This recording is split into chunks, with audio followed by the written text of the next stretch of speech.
So this is back in the days where, the whites didn't like blacks at all. And, we had to use our own restroom. They had to use theirs. It was basically back in the Martin Luther King days. And it's a small town in Georgia. So, I'm not going to say the city, but, there's somewhere that's where they're at. So you got this dude named Rashawn, right?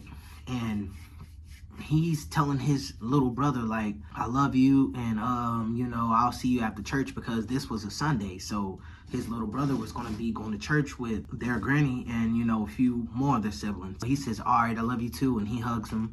And his little brother gets in the car with his granny, and the granny waves and say, all right, love you.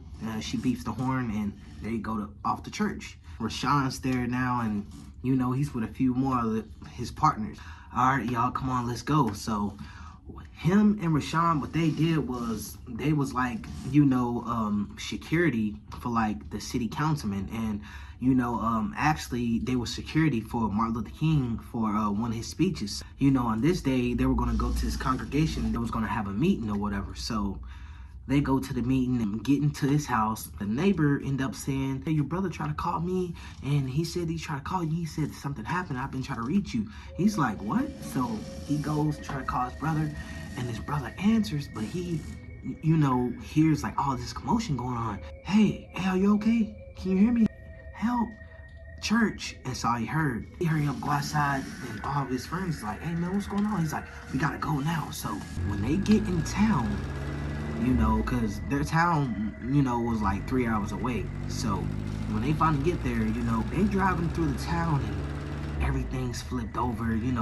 It's fire, cars burnt up, a lot of black people slaughtered, it's just blood everywhere. And they're like, what the heck happened?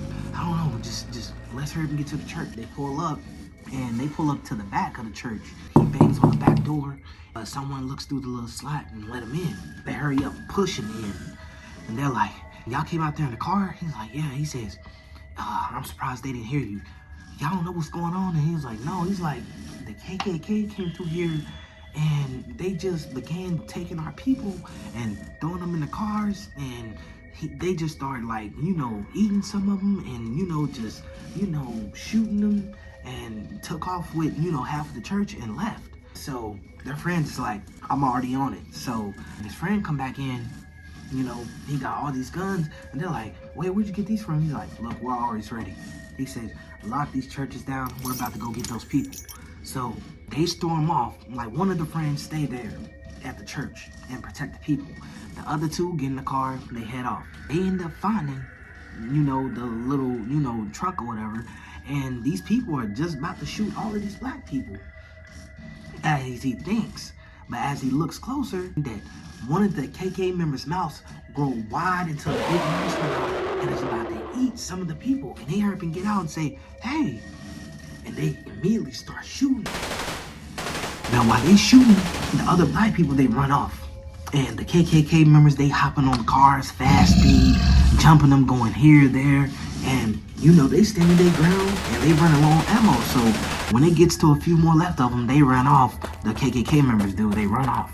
And they get back in the car. They end up seeing that more of the people end up coming, out the church. And he's like, is everything all right? He says, yeah, they ran off to safety, but we got to get y'all out of here. So y'all stay here, and we're about to go get the van. So they go and get the van, and they load all the people up, and they drive to the farthest, and they keep going until they get help. And when they finally end up getting to the town or whatever, the police, they came in, and they didn't do much. They just, took pictures, and they hid it from the press for a long time, and basically all the evidence got destroyed. The people, weren't identified, and, they basically erased it from history. But he knows that happened, and he said it did. So if y'all like this story, like, comment, subscribe.